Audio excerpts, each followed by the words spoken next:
18 months ago, I was at a point to give up my stay-at-home mommy lifestyle in order to help my overworked husband financially. So I discovered the step-by-step blueprint that teaches me exactly how to earn online. Over years, I thought that this is a joke. You work 2 hours a day, you don't create anything. You literally resell other people's product making 100% profit. It sounds too good to be true.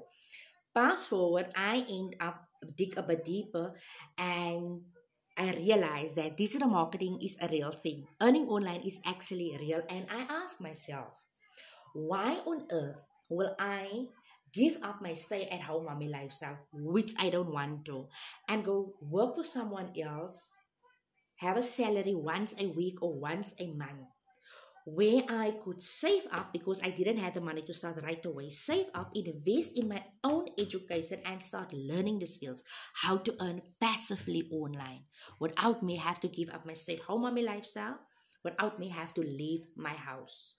If you are a stay-at-home mommy out there, if you are a mommy out there who really wants to be a stay-at-home mommy, you don't need to work for someone else in order to provide, my friend.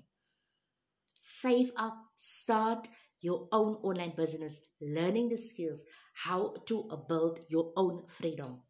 If you want to know more about the program that I follow for the past 18 months now, put the word ready in my comments.